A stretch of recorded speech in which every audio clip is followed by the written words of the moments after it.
right, so I'll tell you a little bit about my background and how I come to be who I am today and where I am today. I was born the year the Second World War ended, 1945. Grew up in Omaha, Nebraska. Went to public school, went to the University of Nebraska in Lincoln, and studied engineering, electrical engineering. My introduction to ethics really begins in high school. So I went to Omaha Central High School, which was, classical high school, but our family was also members of Bethel Synagogue in Omaha, a conservative synagogue. And most youngsters who go to Sunday school, and if you're Jewish, you go to Talmud Torah, which is also Sunday school. You learn, you learn the material from your faith, and then if you're Jewish, you get bar mitzvah when you're 13, and pretty much that's when everybody stops. But I didn't. It turned out we had a rabbi in our synagogue. His name was Rabbi Kripke, Barry Kort, and he taught the High School of Jewish Studies, which was basically one afternoon a week. You'd go in after school one afternoon, and there was about maybe not even a dozen of us who stuck around to the High School of Jewish Studies, and it was wonderful because what Rabbi Kripke did each week is he would toss out an ethical conundrum. He would pick an ethical conundrum, either he'd draw it from history, political history, he would draw it from literature, he would draw it from current events, or he'd draw it from scripture. He would just pick an ethical conundrum, and he would toss it out to our group and say, what do you think is the right thing to do with this ethical conundrum? And we would spend maybe an hour thinking our way through these ethical conundrums. And if we kind of got off track, he would bring us back on track by asking very carefully crafted questions. I learned later that he was using the Socratic method. He never told us what to think or told us what he thought was the right answer. And he was teaching us not what to think, which a lot of religions teach, but he was teaching us how to think. And that was, I think I learned more from Rabbi Kripke than any other teacher, up to that point in my life, which was through my high school years. And I'll tell you another story about Rabbi Kripke. Long after I graduated from college and left Nebraska, it turned out that the Kripkes had made friends with Warren Buffett and his wife. And the reason is that Rabbi Kripke's wife, Dorothy Kripke, had written some children's books, how to think about God, and books like that, how to think about theological topics. And Warren Buffett's wife loved these books by Dorothy Kripke, and they became friends, and they eventually began to play cards. They began to play bridge maybe every week or so. So the Kripkes and the Buffetts got to be very friendly. They lived in the Happy Hollow neighborhood of Omaha. And what's interesting about the story, besides the fact that Rabbi Kripke is sort of the first teacher I had who taught me ethics, Warren Buffett at this time was, beginning Berkshire Hathaway in his investment. He would say to Rabbi Kripke, you're on a rabbi salary, but you should put a little money into investment, put some money into Berkshire Hathaway. Rabbi Kripke said, no, I said, I'm not interested in investment. I'm a rabbi, I'm a teacher, I'm an educator, and, but eventually Warren Buffett wore him down, and Rabbi Kripke said, all right, I'll put a little bit of money into Berkshire Hathaway. Well, fast forward about 10 or 15 years, and the Kripkes are worth about $6 million. And they donate most of the money to the Theological Seminary in New York, where he and his wife met, and also to Creighton University, which is actually a Catholic university in Omaha, to design an interfaith study center. It's called the Kripke Center. So we have the fact that Warren Buffett is one of the few rich people who's got a very strong sense of ethics. And he's connected to Rabbi Kripke in his own way, and Rabbi Kripke was really my introduction to deep reasoning about ethics in my teenage years. But anyhow, I go on to University of Nebraska, take up engineering, and I was always very good at math. And the math department decided that they needed to help the rest of the students who were struggling in math. And so they took the best math students, and they hired them as mentors and tutors. And 1 or 2 nights a week we'd go over to like one of the dorms or something on campus, and we'd set up shop for an hour. And the students in algebra or calculus would come in where they were stuck, and we would help them understand the subject so they could do their homework. We wouldn't do the work for them, we would help them understand it. And I adopted Rabbi Kripke's method of the Socratic method. So I would basically do my job by asking a sequence of carefully crafted questions that would help the student construct the part of the subject that they didn't understand to the point where they could get an aha. So that was the other influence, was the use of the Socratic method as an educational vehicle, rather than being a teacher, sort of be an interlocutor. So I graduated from the University of Nebraska. I graduated actually number 1 in my class. Out of 400 students in engineering, I graduated number 1. And one of the reasons that happened is kind of funny. Initially, when I was a freshman, the University of Nebraska was on a 9-point grading system, so the grade was from 1 to 9. And somewhere in the middle, they decided to switch to the standard 4-point grading system that all the other schools had. Because when you graduate and they show your transcript and you got an 8.5 average, people said, "What does that mean?" So when they decided to convert, they simply divided our grade point averages in half. So I had an 8.5 out of 9, so I get like 4.25, and then for the next years you can't get any more than a 4. So when I graduate, I have like a 4.03 grade point average, and the university are going, "How come you got more than a 4?" And I have to explain this whole story to them. But anyhow, I was interviewed by 3 companies, one of which was Bell Labs. And I knew about Bell Labs because the Bell System Science series, which was on TV when I was in high school, was one of my favorite programs. And the ads for the Bell System always featured at least one ad about Bell Labs, which is the premier R&D facility on the face of the planet. So when I had a chance to interview Bell Labs, I loved it. I interviewed Bell Labs, Honeywell, up in Minneapolis, and Raytheon. The other 2 didn't even come close. Bell Labs made me an offer. I had a bachelor's in electrical engineering, and they said, "We'll hire you as a bachelor's in electrical engineering, but you have to go back to grad school and get a master's degree at our expense, and you must successfully get your master's degree in order to stay on." I said, "Fine with me." So I had gone all the way through the University of Nebraska on scholarship. I never paid a dime in tuition. And then I joined Bell Labs, and they sent me back to Stanford University in California, and they want me to study systems theory and operations research, which is what I studied. So I get my master's degree at Stanford at Bell Labs' expense, and Bell Labs is paid for essentially by the telephone ratepayers, who are the same people who were the taxpayers. So the taxpayers of Nebraska pay for my undergraduate, and the ratepayers, the public, paid for my graduate school. And when I got back after my master's degree, they said, "Gee, you did well enough. We want to send you back for your PhD." So they sent me back for another 3 years on the doctoral support program. Again, Bell Labs paid for the whole thing. I was actually in graduate school for the first 5 years of my professional career. And one odd thing happened. When I was working on my master's, this was in the middle of the Vietnam War. This is 68, 69. And right in the middle of the January midterm examinations, I get a draft notice. I'm drafted to go into the Army to fight in the Vietnam War. Now, up till this point, anybody in America who was in grad school or in college would get an educational deferment. Or if you worked at Bell Labs or any other institution like that, you would get an occupational deferment. And I thought, why am I not getting these deferments? And of course, they were hard up for warm bodies. So I went to talk to a counselor at Stanford, and I said, "I don't want to fight wars. I'm not interested in fighting wars."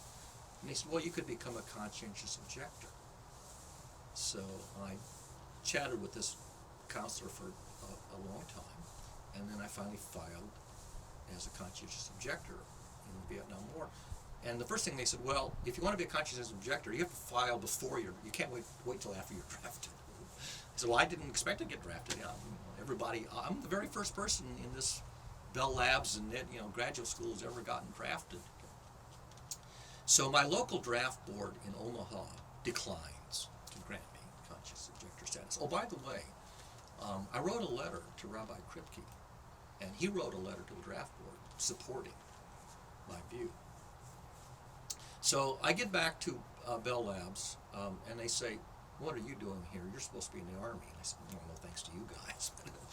But I got, what I did is that after it was denied, there's an appeal cycle. So I appealed, and you can change the venue of the appeal from your hometown to wherever you're living or working. So I asked them to have the appeal sent to the New Jersey draft board that was in the district where Bell Labs was. Now, Bell Labs has got 3 locations in New Jersey, and they're very prestigious.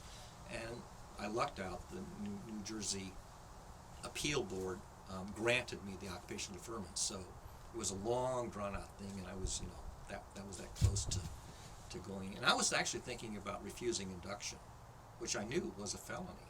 And I told him, I said, I'm willing to go to jail as a felon, an enemy of society, rather than fight this war. I don't believe it. They had the draft lottery about that time, which went by your birthday. And as it happened, I got a high number. My number was like 280 something or other. So it turned out that I wasn't going to get drafted anyway, and so the whole thing kind of became, the drama subsided. But it was a little touch and go. And that's another place where I really had to think about civil disobedience, violating the law against the government's wishes because it violated my own sense of ethics. So I stayed at Bell Labs for 19 years, and what happened at Bell Labs, and I had a very successful career. I mean, I won the Technical Staff Award for outstanding achievement, so on and so on. But the government, the federal government, the Department of Justice, looked at the Bell system and said, "You're a very large company, and we have a law in the United States against monopolies, and you're a monopoly." And they filed an antitrust case against Ma Bell, against the Bell system, which dragged on, I think, for about 6 years or more. And finally, AT&T settled and agreed to break up the Bell system. And that happened on January 1st, 1984. And upon the breakup of the Bell system, it sundered Bell Laboratories. My department was split in half. Half of them went to Barry Kort to work with the operating companies, the baby Bells, and the other half stayed to work on long-distance telephony with AT&T. And things became very dicey and very political and very unacademic. And so by 1987, 3 years after the breakup, it was no longer the Bell Labs that I joined, and I left. And came up to Boston, and I was hired by MITRE. MITRE was a company that was started by some MIT graduates to do research and development for the federal government. It was a federally funded research and development center. There's only 2 companies in America, MITRE and Aerospace Corporation, which have this charter. And the charter is they only work for the government, federal government. They do not compete on anything that goes out for competitive bids. They're out. They can only work on things for which there's no competitive bidding, so that no commercial companies are in the picture, and only for the federal government. So they hired me to work on the NASA space station. NASA was planning to put up the space station. This is in the late 80s. And they wanted to have a data network to go up to the space station, and I had all this 20 years experience in network planning. I was in the network planning division. So I joined MITRE, which is right around the corner from where I live. That's why I live here, because it's practically walking distance. I didn't want to commute. And in the letter of acceptance, I said, I'm looking forward to doing life-affirming applications of technology, because MITRE works also for the Department of Defense. Well, it turned out that the contract that they had at MITRE to work on the NASA space station only had 3 months to go. And so 3 months after I joined MITRE, the funding runs out on the NASA space station, and all that's left is work on Air Force and related stuff, and I'm kind of struggling to find non-war related work to work on. And after about 3 years, we both agree that MITRE doesn't do life-affirming applications of technology. They mainly do death-dealing applications of technology, and we give up. trying to, I was trying to push them into solving. I said, look, 21st century, you've got environmental issues that are facing the nation. You've got education crises. You've got all of these, things which are important problems to solve, and they don't involve, war-making technology. Maybe surveillance for drug interdiction. Okay, let's work on some of that stuff. And they couldn't generate enough funding to support improving the quality of education or solving environmental problems. So I left. I went over to BBN, Bolt, Beranek and Newman. Bolt, Beranek and Newman was the company that did the prime contracting on what today is called the Internet. It was called the ARPANET because ARPA, Defense Advanced Research Projects Administration, originally funded it. And BBN, right over here in Cambridge, was given the prime contract to develop the concept and the proof of concept and the first internet system. So that was their sort of main claim to fame. But BBN had this little group doing educational technology research. And I joined that group and I said, look, you guys, I've been now working for like 21 years. I've never taken a sabbatical in my life. I've done 21 years of network planning. I have no credentials in education theory or educational technology research, but let me come on as an unpaid visiting scientist, as if I'm on sabbatical. And part of the reason they had all these empty seats is because funding was drying up there too, and they were losing people, and because the National Science Foundation, which was doing most of their funding, didn't have as much funding as they once did. So I'd come in as a visiting scientist to do educational technology research with this little ed tech research group at BBN at a time when this whole thing is, the economy is in a downturn. This is around 1990. And in 1990, the public schools in America did not yet have internet access. They barely had any computers at all, let alone internet access. So I asked myself, first of all, I'm unfunded, so I said, what's the most you can do with zero funding? And this is the same problem the schools have, because the school administrations is not yet up to speed about funding computers and technology in schools. And schools are the last sector of the economy to get any technology. In 1990, schools are still textbooks and blackboards, right? Pretty much. So I'm looking around to see some ideas, and I've been on the internet, forums, discussion forums, and other things. And the most interesting new technology in the late 80s are MUDs, multi-user domains. These are virtual reality or virtual communities, which are all done in text, because in the late 80s, we don't have the graphical user interface on the internet yet.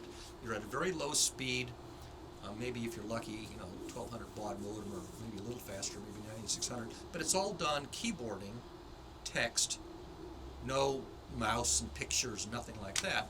And the state of the art were MUDs, multi-user dungeons or multi-user domains. I said, I wonder if I can use this technology in education. So in the meantime, since I had come to Boston, I had started also volunteering on Saturdays at the Boston Museum of Science. And I was sort of a volunteer science educator, and I had begun to develop, my character as a public, museum science educator. And I love puzzles. I used to bring in puzzles and also these little science toys, and just little manipulable things that would manifest some characteristic that had a scientific element to them. And I would let people play with these things, and then say, what do you think's going on here? And use them as a trope. So my character on the MUD was the same as my science museum character. And the very first time I logged on to one of these sites, I'm sitting in my office at BBN as a visiting scientist, and the site says, pick an avatar name, because you don't use you use screen names in those days. So I've never picked an avatar. I've always been B. Kort. I've always used my my computer login identity. So I'm looking out the window, and my eyes land on the street sign at the intersection of Moulton Street and Concord Avenue, which is where BBN's located in Cambridge. And I go, I don't think I want to be known as Concord Avenue. So I type in molten. And I become molten. This is Molten is Born in 1990. And initially I adopt the same character as my science museum. In these MUDs, I create artifacts in software that are just like the devices, the little science toys that I have at the Science Museum.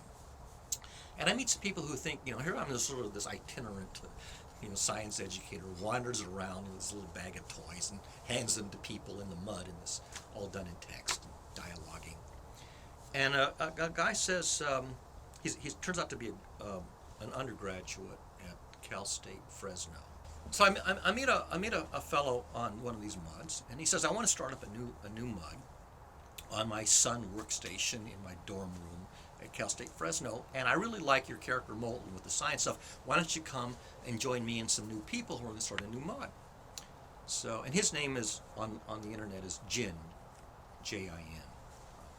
He actually he ends up working for Cisco, but at this time he's still an undergraduate. So we start a new MUD, and he calls it MicroMush, because the mush is the name of the dialect of the MUD code that he's using.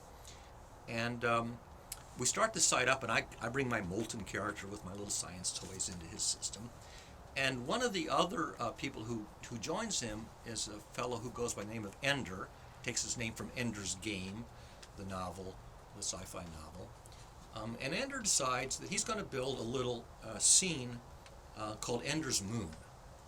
And so he's got this fantasy moon that he's building, and I say to Ender, I said, if we're going to do kind of a moons and planets, why don't we do an actual correct model of the real solar system rather than some fantasy? And he thinks that's a good idea. And so I talked them into building the site to be an educational site, not a combat MUD like the others where people are basically doing combat kind of. We're going to have a non-violent educational MUD, and we're going to build simulations of real stuff with as much accuracy as possible, rather than fantasy rules. So they buy the idea, and we start one of the very first educational MUDs, 1990, running on this little Sun workstation out in a dorm room in Fresno, California. And we're on the air now for a little less than a year, and Jin says, I'm going to graduate in a month or two. We got to think about what we're going to do. And so he says, spring break's coming up. I'd like to come to Boston over spring break and visit you and some of the other people, who live, in your area. So I said, sure, absolutely. I'll be glad, So in the meantime, going back to BBN, we have all the other people at BBN in the Educational Technology Research Group who are developing educational materials to use on computers and with the schools and so on and so forth. And two of them are graduate students at MIT in the Artificial Intelligence group at MIT. Their names are Mike Eisenberg and Mitch Resnick, and they're developing this education. So they come over about once a week to BBN to share with us what they're developing that has some educational value. So one time they come over, Mike and Mitch come over, and they bring their professor with them. Their professor is Hal Abelson. Hal Abelson, for those of you who know anything about the field of artificial intelligence, he's one of the leading lights in artificial intelligence and teaches at MIT. So he comes over, and I'd heard of Hal Abelson, never met him, I'd heard of him. He'd written a famous textbook, The Structure and Design of Computer Programs and things like that. So he comes over, and they get there just before lunch. So we all go up to the cafeteria at BBN and pick a big round table to sit at. And I sit down next to Hal Abelson because I figured he's the only person there that I don't really know, and I want to get to know him. So Hal is telling the story. He says, I have a teenage daughter, only child, teenage daughter, and she's never been interested in computers. And here's, this guy, his whole life is computers and artificial intelligence. And his teenage daughter has shown no interest in computers or technology, except that she and her friends from the high school in Newton have found this site on the internet that they are totally fascinated with. And she and her friends, my daughter and her friends, are on this site all the time. It's all they ever talk about. And he's describing it, and I said, Hal, are you talking about micromuse? He says, you've heard of it? I said, Hal, I'm molten on micromuse. He says, you're molten? He says, that's all I ever talk about. So it turns out that, that Hal Abelson and his daughters, are one of the people who are on the system. And of course, they're on it because he's got computers and he's on the internet, and that's why they have access, because nobody else does. So Jen, the undergraduate from Cal State Fresno, comes out, and of course we go down to see Hal Abelson and his daughter Amanda, and we walk in and have the greetings and hellos and meet people face to face for the first time.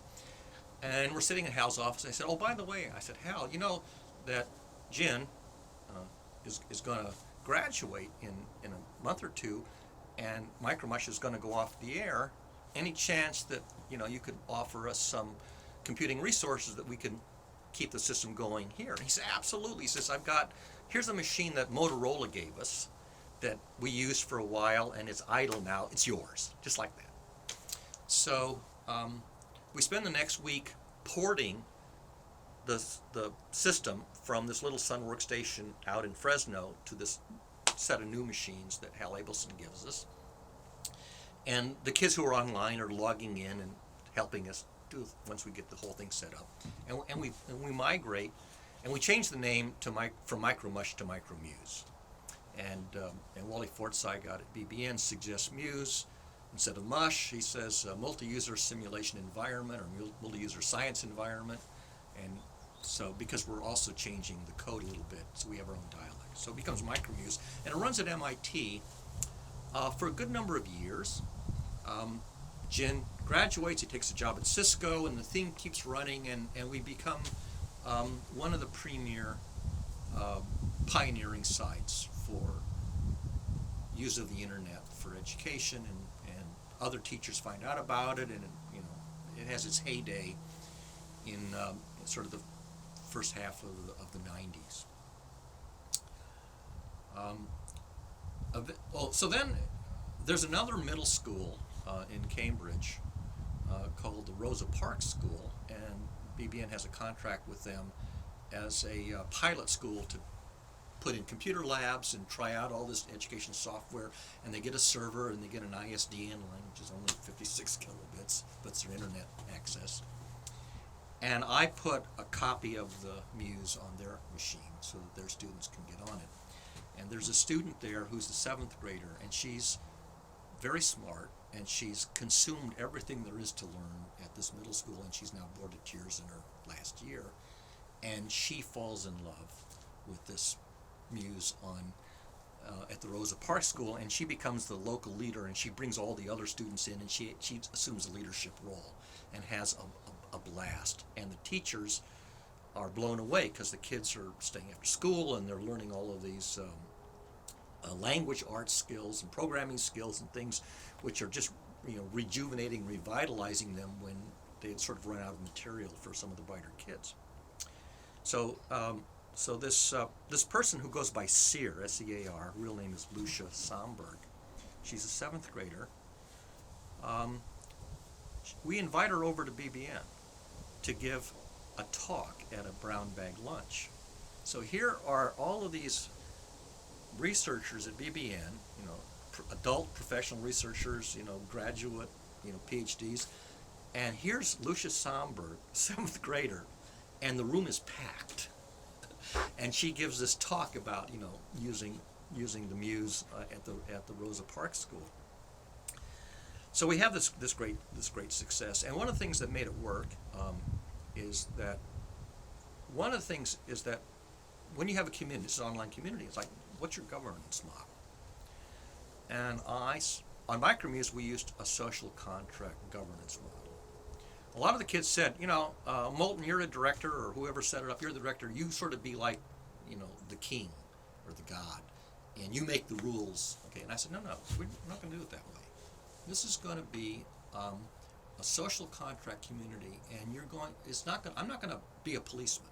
The way it's going to work is you guys decide the rules of engagement, and you construct a social contract, and you make promises to each other to abide by the social contract, and that's what they did. So we constructed a social contract first on Micromuse, and then they did the same thing on these other spin-off sites, like the one at Rosa Parks.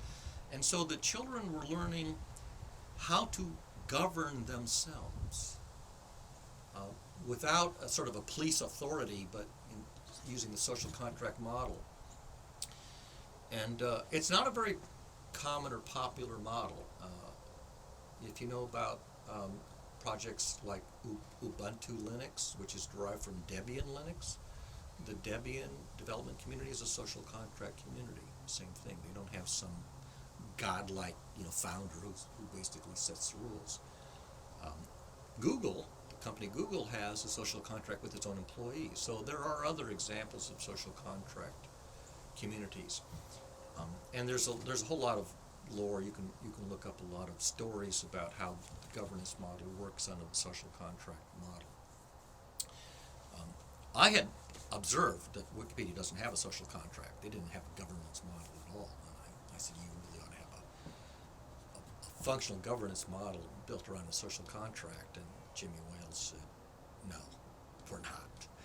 And they don't even do due process on Wikipedia. So we had this very sharp distinction between this kind of a bully culture on Wikipedia, where whoever has power basically does what they want. Sort of a dictatorial God King thing, and then this democratic social contract model, which the Muses were demonstrating. So anyway, that was the era of the Muses. Then around the middle of the 90s, the internet went public, went commercial. And so all the telephone companies started to become internet service providers, and they bought up all the infrastructure.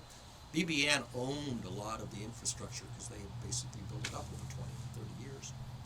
So GTE, the big telephone company GTE, bought BBN just to get the internet infrastructure that BBN owned and operated. And then GTE merged with Bell Atlantic and became Verizon. And so BBN got swallowed up by GTE, Genuity, Verizon. And about this time, the National Science Foundation saw that now this little BBN with this little educational technology group suddenly had this huge, corporate parent, and they said, oh, you got a huge corporate parent, we're not going to fund educational technology anymore. And so the ed tech group at BBN kind of dissolved around 2000. About this time, something else happened. Now, I had been working on a scientific theory of the interplay of emotions and learning, and I've been working on this for about 20-some years.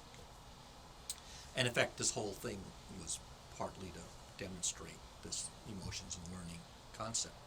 So I had a colleague who had discovered the Muses.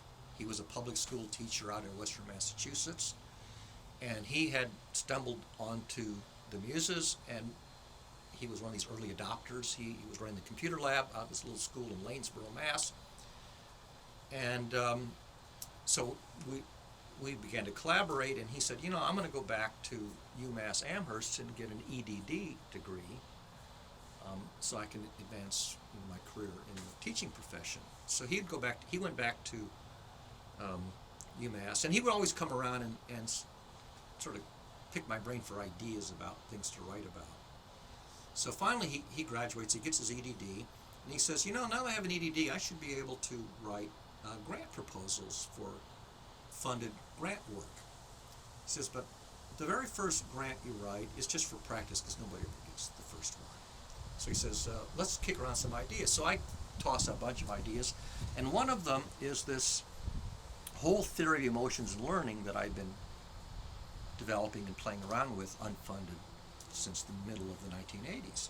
So he says, look, this idea on your emotions and learning model is really interesting, but it's so speculative and so far over the horizon that it's probably not going to get funded, but it'll be a good learning experience to learn how to write grants. So he starts to write an NSF, National Science Foundation grant, and you have to have a university faculty involved in this, and he's only a public school teacher. So we go to my friend Ross Picard, same Ross Picard, who does affective computing, and she brings in another faculty member, and they agree to sign on so that you can have an institution. And we developed this grant proposal called the Learning Companion, and it's really to develop and apply this theory of emotions learning I've been working on. So we submit it, and of course it's really for practice, but it gets funded. Lo and behold, it gets funded. So MIT hires us on as visiting scientists as part of this grant. We get the first they give us 2 years and a couple $1 million or whatever, and we start to develop the Learning Companion project, which is sort of to reduce some of this to practice with some more technology rather than just, you know, the mud or the Science Museum model, which I'm also using. And we begin to collaborate with some other people who are doing automated tutoring systems. All the automated tutoring systems in those days paid no attention to emotions. They would see how the student was doing on the subject and whether they're getting the right or wrong answers, and they were totally oblivious, or autistic. They were oblivious of any emotions. If the student is confused or frustrated or bored or annoyed, didn't matter. It was just, you know, the tutoring system was just out to lunch. And the idea was to introduce the ability to attend to emotional state and to adapt and adjust and fine-tune the mentoring process as we were doing, you know, in real life, you know, as mentors and tutors. So we began this, we began to collaborate, and we got a 3rd year of funding, and our collaborators then did follow on for another 3 years, so we got about 6 or 7 years of funding from NSF on these automated tutoring systems that had affective computing as part of the infrastructure. You recall that we started Micromuse first on a Sun workstation at undergraduate in computer science at Cal State Fresno. Then we migrated to MIT, and for a while the servers ran either at MIT or at BBN, in my office at BBN, or at UMass Lowell, the computer lab there. And around a little over 10 years ago, I got DSL, internet DSL service at home, so I was no longer on a dial-up. And it's shortly after I got DSL, and meantime places like BBN are getting concerned about security. And I said, no problem, I'll just take the servers home. I can run them now at home. So for example, watch your step. I don't know if you can actually see it here, but this computer that's sitting on the side, this is a Sun Ultra workstation that somebody donated. And it's running Micromuse right now, and it's on my home DSL. So people who log in, and it's really a legacy project because there's not much traffic on it. But when they log in to Micromuse, they're coming down my DSL line, which is relatively low speed, but it doesn't matter because it's just text, into this machine.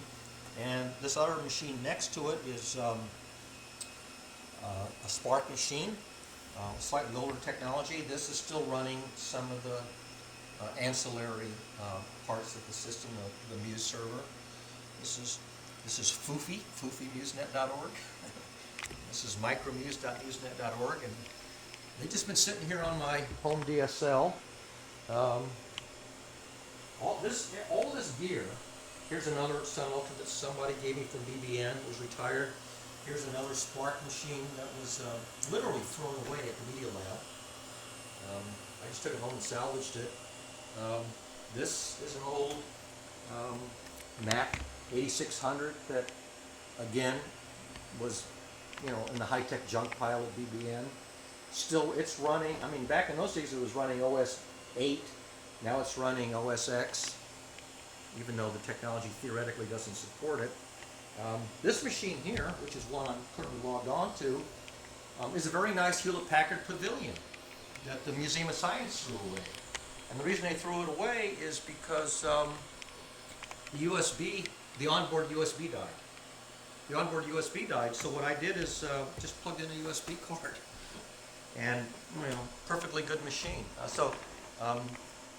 My house is full of computers that were salvaged from the high-tech junk pile and put back in service, either for my own use or for the use. This NEC monitor, this multi-sync monitor, which is the old technology, this was thrown away by the Science Museum, and I brought it home, and I can use it as it's a multi-input, multi-sync monitor. I can use it for TV. I can use it off of the computer. Zero cost. So I have machines that date back to the 1980s. I have some of the very first machines that were ever small enough to be a desk side, machine to run in your own office. Before that, machines ran in big rooms. Okay, so I've got in the basement, I've got antique machines that I'm not using them anymore, but the VAX machines that are in cases that are the size of a file cabinet. That might be interesting. Could we maybe go see those? If you want to go down and sit, sure, I can show them to you. It's you have to go down the basement. It's okay. In the kitchen where we were sitting before, back against the wall, there's a couple more servers, routers and other servers. Let's go down to the basement and show you some antique machines that I'm not actually using anymore. Just watch your step going down here. People ask me how many machines I have in the house. I'd have to stop and count. This cluster over here, there's actually one machine that's on the internet. That's this one on top, and it's running a legacy web site from BBN. We had a project that was NSF funded at BBN, and when that group died and it broke up, I took home the original machine, which is this one that it ran on, and I ported it to a little bit faster machine. This is running as a legacy project. Literally, it's just the cost of electricity, which is nothing. Right? So here's a legacy project which would have gone off the air 10 years ago, and it's available as an archive site for anybody who still wants to use it. Other really old machines that I'm not using anymore. This machine here dates back to the 1980s. This is a DEC machine that was one of the very first personal computers. It's proprietary architecture put out by DEC. It came out just before the IBM PC, and the IBM PC basically blew away the market. So DEC's entry into the PC market was kind of short-circuited. Here's one of the really old machines, obviously no longer in use, but this cabinet here, which is the size of a two-drawer file cabinet, is a Microvax 2, and I began salvaging computers by building these that were being retired up at DEC. I'd go up to Nashua, where DEC had a big facility, and they would tear down these machines as they were retired, and they donated to an educational project as many of these machines as we wanted to rebuild. So the very first computer I ever built from parts was one of these up at the DEC facility in Nashua. I built it there so that the guy who ran the recycling center could help me. And we brought it home, and then I set this up at a school in Newton. This, I don't know for sure, this particular machine, but one of them, maybe this one, was originally harvard.harvard.edu. The very first internet machine at Harvard was one of these. It may even be this one. I actually, at this point, don't know anymore. But, just lots of old stuff.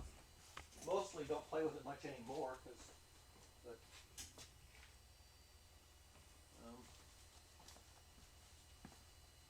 just tinker on old machines. You may have heard of a genre called steampunk. Yep. So the Charles River Museum of... I actually went to school at CDIA, which is right up the street on Moody. Right, so you know that they had a steampunk festival? Yep. So they had a steampunk festival. I drove past it a couple times. So a few months ago, they had a big steampunk festival. And I went over there on one of the days where they had the big Waltham City Park, public festival. And one of the people who was attending was a chap who lives down, I think in New York, New Jersey, and he has the Museum of Interesting Things, and it's all in his van. He goes to schools and sets up tables full of just old technology stuff of different vintages, and he gives a little show. And so I talked to him after the show, and I said, I've got a lot of old computer stuff and other old technology that's piling up in my basement. Maybe you'd like some of it for your Museum of Interesting Stuff. So the next time he was up here, shopping at antique flea markets, he came by, and we went through, and he basically loaded up his van with as much stuff, that he could fit, that he thought would be interesting. So he took off my hands, 1980s, even older. I mean, I had a Polaroid land camera that my dad had. Other old, I had down here, I had an old rotary dial desk telephone from the 1960s. Took that. So I offered to give him that. He didn't have room for it.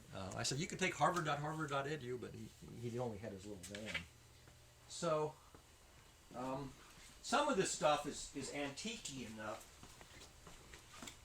that, do you want that light on? No. Okay. I'm fine. I thought you were just going over there to show me This stuff. is sort of late 1980s, early 90s vintage stuff, and just it's still set up.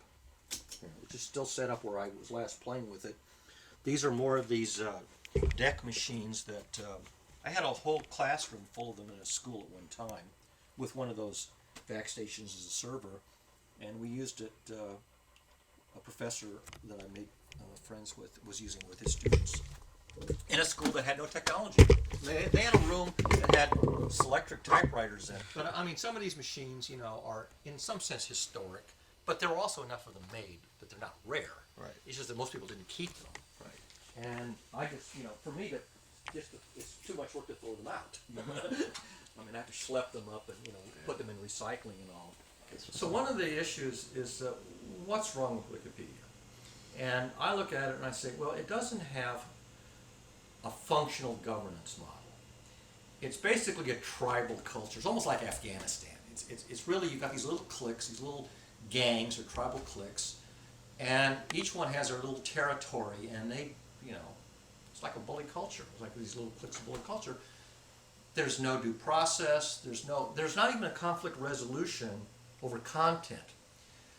There's a conflict resolution over behavior.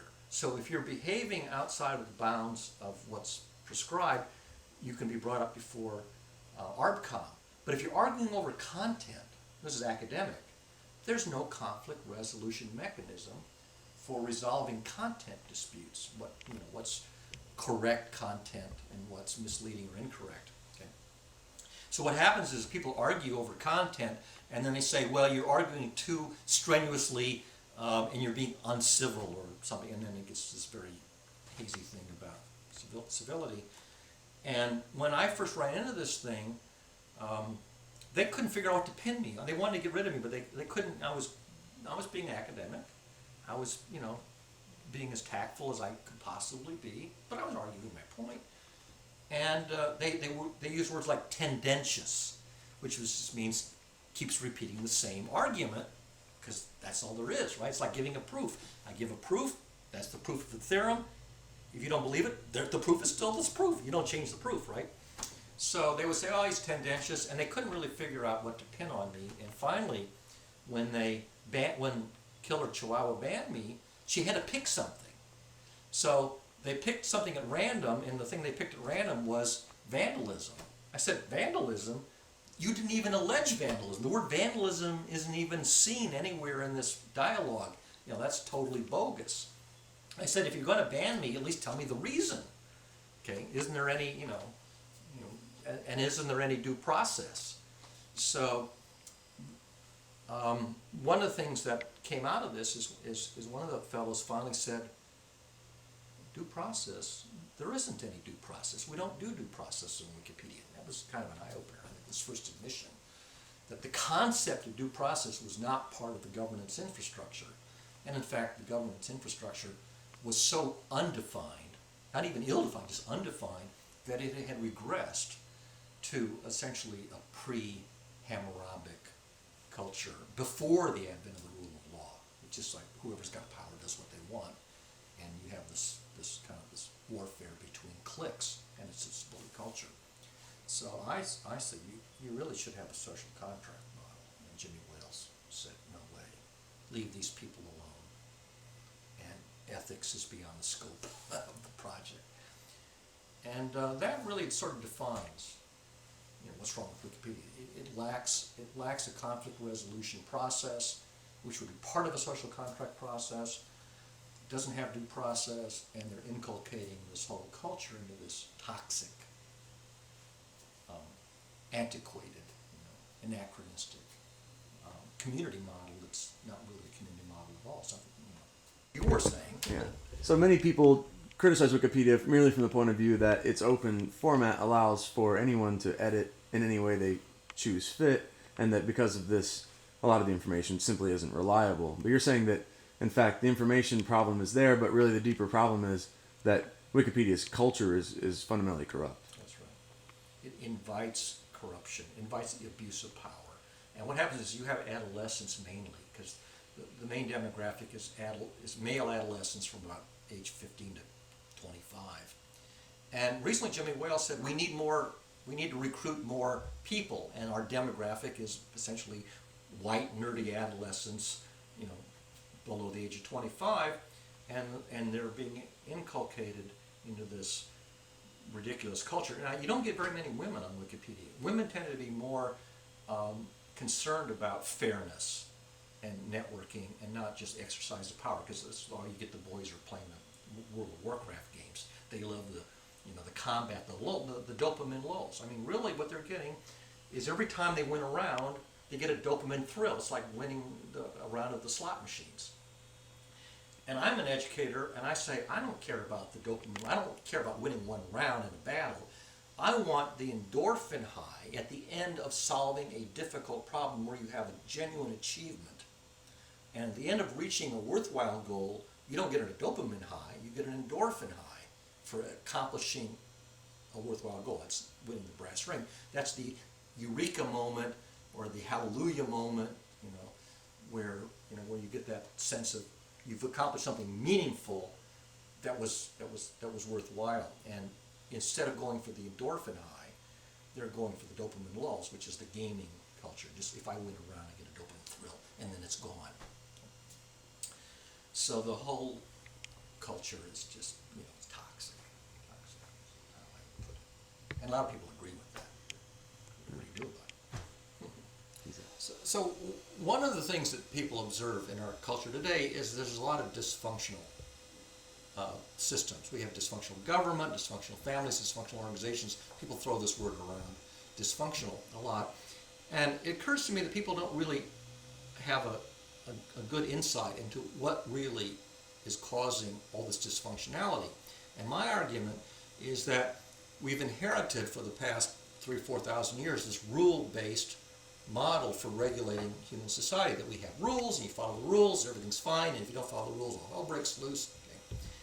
And I observed something that's not original. I mean, Dostoevsky wrote novels about this whole dysfunctionality of this crime and punishment regulatory structure, that if you have rules, you're going to have occasions where people are alleged to have transgressed the rules, and then you have to have some kind of a judgment process and some kind of a punishment. So you have this rules and punishment paradigm, and for most people, that's all they know. They don't know anything else. And I argue, from a mathematical point of view, that this rules and sanctions regime is mathematically dysfunctional, and it's ill-advised. That is, and this is an idea that's not original. It goes all the way back to Genesis and Augustine of Hippo with this concept of original sin. It's in the literature. Dostoevsky wrote about it. This is certainly not. My contribution is I say, well, it's also a mathematical concept. You can actually analyze this from pure mathematics. But for example, that if you make a vertical column, if you construct something that's tall and skinny and also top heavy, then it's liable to fall over. Top heavy things fall over. And I mean, any kid who's ever built a column of blocks, a 2-year-old kid builds a column of blocks, if you build a tall column of blocks, it's unstable, it's going to fall over. So here you have a vertical column, it's over, right? Nothing, astonishing about that at all. And yet, I'll show you something. Here I am, I'm a vertical column, and I'm standing up, and I'm not falling over. Now, if it were true that rule-driven systems are capable of realizing stability and order, please tell me, what rule am I using to not fall over? And if I ask this question to a visitor to the Science Museum, or almost anybody, they'll hem and they'll haw and they'll, and try to come up with an answer, but most people actually cannot give a good answer. How it is that a one-year-old toddler who doesn't even have language, let alone mathematics, can achieve this faculty of standing up like a vertical column and not toppling over as vertical columns are wont to do. So I point out that if you try to find the rule that is running to do this, you will fail because I'm not using a rule at all. If you try to find a rule to achieve balance, that's what I'm doing, you can't express balance in the language of rules. The language of rules is too weak a language to express the balance function. Because what I'm doing is I'm executing in real time a non-trivial mathematical function that you might learn in first year calculus. It's called the inverted pendulum problem. If you ever take a broom upside down and balance the broom on the palm of your hand upside down, that's called the inverted pendulum problem. And that's really what you're solving when you stand up without falling over. So mathematically, in order to not fall over, I have to reckon myself as a vertical column, which is governed by Newton's laws of gravitational mechanics. Okay? It starts to fall in some random direction. Any perturbation, no matter how small, in some direction, and that's the direction it's going to fall, I have to take, my brain has to take the directional derivative. I take the directional derivative as it falls, take the function inverse of that, and plug the function inverse down at the base to counterbalance the fall. So my brain, that's why I have to be awake and not drunk, by the way. I'm computing in real time the function inverse of the directional derivative of the system model for gravity as applied to vertical columns. And that's freshman calculus. And yet a one-year-old toddler does that without having any clue what the code is doing, but they're really doing rocket science. And that's an example of a function that's highly functional. It's graceful, it's effective, and it's not rule-based. Okay? And Dean Kamen up in New Hampshire builds the Segway and the device that's like on two wheels. Okay? And it's a balancing machine. And if you ask Dean Kamen, how did you get this thing to stand up without falling over? He will give you the same answer. We had a program in the balance function, which is a problem in freshman calculus, inverted pendulum problem. And if you plug in the right function, functional system that does the job just fine. And if you plug in rules instead of functions, you're going to get a herky-jerky, dysfunctional system that doesn't do the job. And our whole culture, if you divide our political culture on one side and our technology culture, people who in engineering or science who learn technology and learn the mathematics that goes with a degree in engineering, they will build high-tech systems that are full of mathematical functions that are carefully constructed to do the job. So your cruise control, your automatic fine-tuning, your automatic focus, all of these systems in the feedback loop, they're sensing the deviation from the desired, and then they're computing the optimal function to control, to steer the thing, to drive it back to zero error. And that works. That works in nature, it works in technology, it works beautifully, it works functionally, and our technology is flush with it. And our political culture is stuck with a concept which is not only incorrect, it's anachronistic, it's idiotic. It was introduced 4,000 years ago, and nobody ever noticed, except for a few people, that there's something wrong with it. But the fact there's something wrong with it is actually mentioned in Genesis 2.17. Augustine of Hippo said there's something wrong with it. He called it original sin. I call it humankind's original logic error, because it's really a math error. Most people are not very good at math. You give them a problem in math, most people make a mistake, and they won't know it. This is not a math error that's difficult to understand.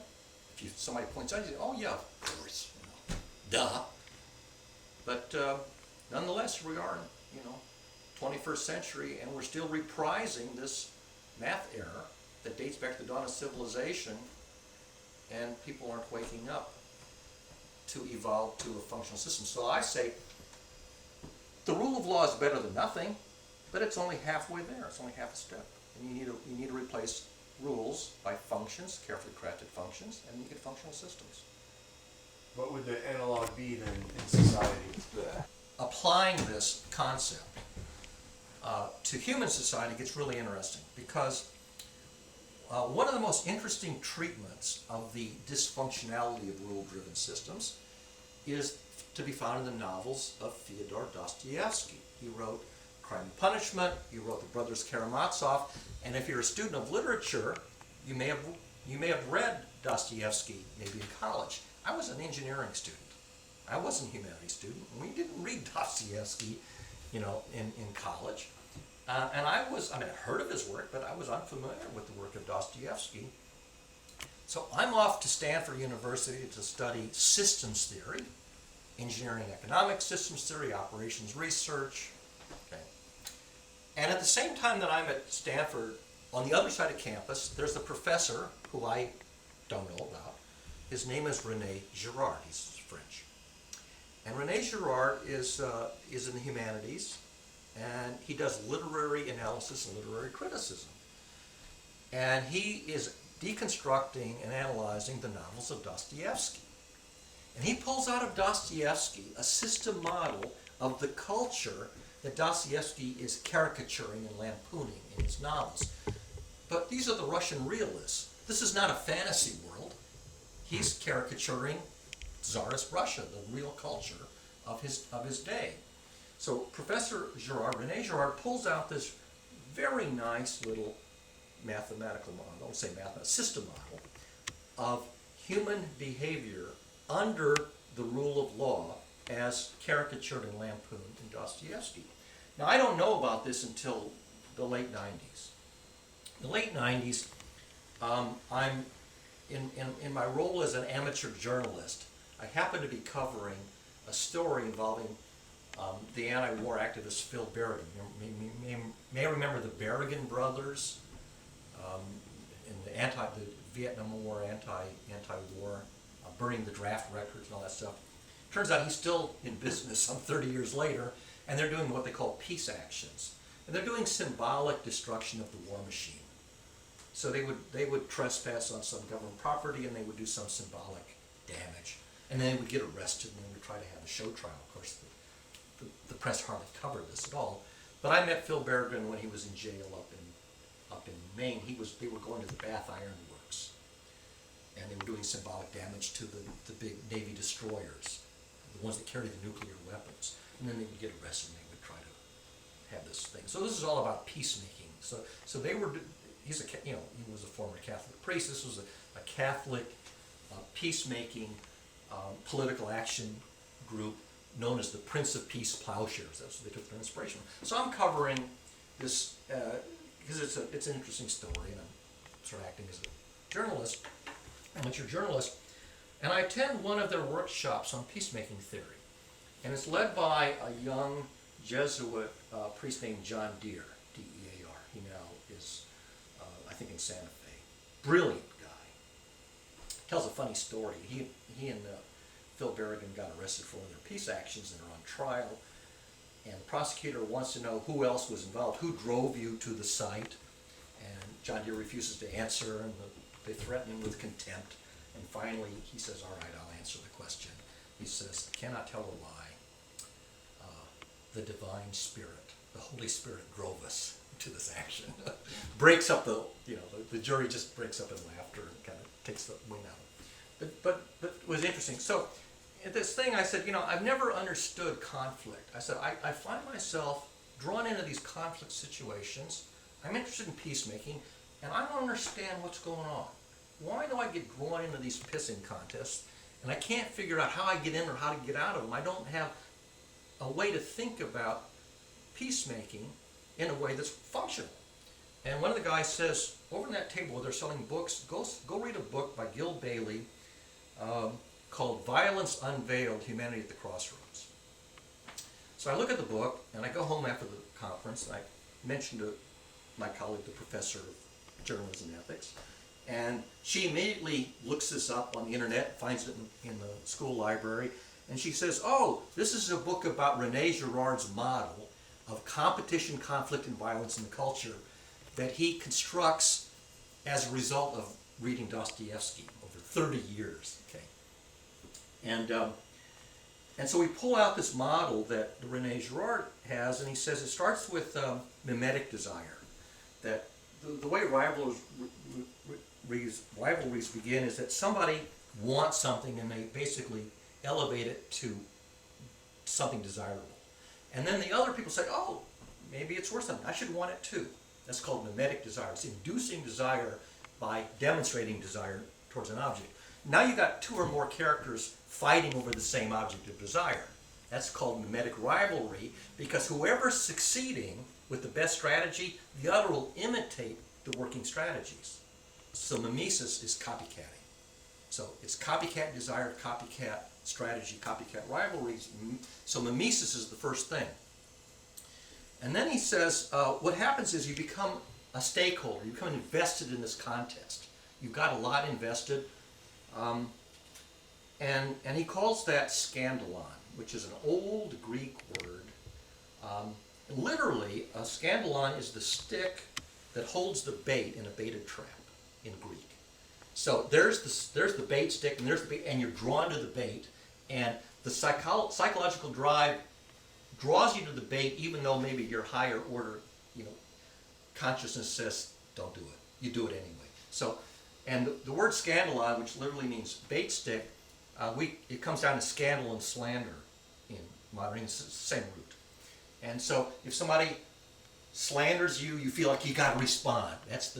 You're ensnared, you're entrapped. You're psychologically drawn in because you can't just walk away. You've got too much at stake. So now you've got rivals who are in scandalon. They're ensnared in this rivalry. They got too much at stake, and they're copycatting each other, which is escalating it. And now the authorities are looking at this tumult, and they're going, "This is getting out of hand. We gotta contain this. We'll just put boundaries around it, like ropes of a boxing ring. We'll say, look, kids, keep your thing within bounds, and we'll let you fight all you want, but stay within bounds." So the authorities draw rules, boundaries. Eventually, one of them goes over the line. Happens, right? Whoever goes over the line is the guilty party. He's the one who broke the rules. Everybody else is blameless. And so the one who broke the rules is the scapegoat. One character is blameworthy, and everybody else is blameless. That's the scapegoating model, which arises because rules, you either break them or you don't. So the one who breaks them is the scapegoat. And then whoever sets up the rules, you've got to do the sanction. So now all the punishment goes on to the scapegoat. Sacred violence on the scapegoat. The one who went over the line was set by the referee. Okay? And this is the model that's in Dostoevsky that Girard pulls out. And you look at this and go, duh, of course, you can see it everywhere. Okay? And now you say, well, that's a dysfunctional model because it's escalating towards the wrong thing, and you end up with the first violence, the state-sponsored violence, the punishment. This is how you're introducing violence into the culture. So you say, well, how can we think about this so we run the movie backwards, so we de-escalate, okay? And you go, well, isn't that what Moses and Buddha and Jesus taught? They taught to de-escalate, minimize the payback, minimize, the punishment, and maximize the therapeutic healing. And then along comes Machiavelli and says, no, the other way around. I'm the bully. I make the rules, and whoever breaks the rules, I'm going to kibosh you. Okay. So you've got this Machiavellian model of the authority figure who uses violence, state-sponsored violence in the color of law, and then you've got this theology that originates with the founders of the world's great religions saying, no, use wisdom and intelligence and run the movie backwards. And so you've got these two versions, and you see it and you go, it's mathematical. It's the solution. If you take the system, the model of how humans behave, as Dostoevsky modeled it, and you say the goal is peace, nonviolence, then you solve for the best practice, and the best practices are the teachings of the founders of the world's great religions. They're just this mathematical solution to the system model. And if you ignore that and do what governments do, you do exactly the wrong thing. This is like a physician treating a patient by giving him medicine that makes him sicker. In medicine, a treatment is called iatrogenic if it exacerbates or even causes the disease it's trying to cure. And in medicine, the first thing you do is you say, make sure that the proposed treatment is not iatrogenic, that it doesn't cause or spread or exacerbate the disease you're trying to control. And if you look at government, you go, my God, the practices of government are iatrogenic. They're actually making things worse. And you can see this mathematically from these models. This is model-based reasoning. Okay? And once you see this, it's like this is like Copernicus. This is an eye-opener. And a lot of people have heard of Girard and this 20th century system model. And it essentially takes the teachings of the world's great religions, instead of taking them on faith, as people have been required to do, it's now like a theorem in mathematics. You put up a theorem and you say, here is the truth, and by the way, don't take it on faith, don't take it on my say-so, suffer you to study the proof, the analytical proof that shows why that's true. And so we're at a point now where we can take a lot of things in theology, just as I do with the stuff from, say, for example, from Genesis about right and wrong, and you can elevate it to a modern mathematical analysis where it's no longer, here's Pythagorean theorem, take my word for it. No, this is why it's true. And it's deep, it's college level deep reasoning, but it's not beyond, it's rocket science, but it's not beyond understanding. And you look at Wikipedia and go, oh my God, they're back in the dark ages. And you want to evolve to 21st century functional thinking. So humans are given to conflict. We have dissimilar values, and because we don't all have identical values, we pursue our own individual values, and sometimes they're in conflict, so you get conflict. Okay? So you need a conflict resolution process. You need a peaceable conflict resolution process. War is not a peaceable conflict resolution process. So we want to promote peaceable conflict resolution process, and that's what a social contract allows. Because the social contract says when we have conflict, and we will, then we will both agree beforehand, we'll all agree beforehand to resolve our conflicts in a civil and peaceable manner, and maybe try to find a solution that is satisfactory to everybody, that there's no winners and losers, but everybody gets a little bit and loses as little as possible. So moving from the crime and punishment, whoever has the power gets to make the rule's in their favor. We want to get beyond that to social contract, conflict resolution, and the next thing that comes into this is empathy. Because one of the things that you have in the crime and punishment model is you have no empathy for the criminal. They basically are, you have antipathy. Okay? So what you want to do is instead of having antipathy, which is adversary, you want to develop empathy, and this is really where art comes in. The art is about how you figure out where the other person is in terms of their emotional state and work that into a solution that's fair and functional and peaceable. So the function, some people say the function that's most needed in our culture is the empathy function. And we all have the empathy function sort of hardwired in the brain, but our culture, because we live in a competitive culture, America's a very competitive culture. In a competitive culture, you don't cooperate, you compete. And when you compete, you don't feel sorry for the guy you beat, okay? Which attenuates the empathy. Okay? So we have to move more to a cooperative culture, which is a more empathetic culture, which is a more nurturing culture, which says if you're misbehaving, we don't want to punish you, we want to guide you back. This is like the airplane going down the guideline in the center of the runway. The pilot sees a white line down the middle of the runway, and if he veers off either side, he zeroes out the error. It's not like he's got guardrails on the side and everything's fine until he hits the guardrail. That's the rule. The rule is don't hit the guardrail. it's a bad model. What you want is measure the deviation from the middle, the guideline, and then gently correct back to the guideline all the time. Don't wait until you've hit the guardrail. So the empathy is the function that essentially says, as you begin to deviate, we don't criminalize you, we correct you in a gentle way where everybody wins. The empathy function. And that involves having empathy both for the criminal and also And increasing the criminal's sense of empathy for others. And the victim. Because one of the things we do is we do retributive justice, which is punish the criminal, instead of restorative justice, which is to heal the victim. And in fact, you've got to heal both.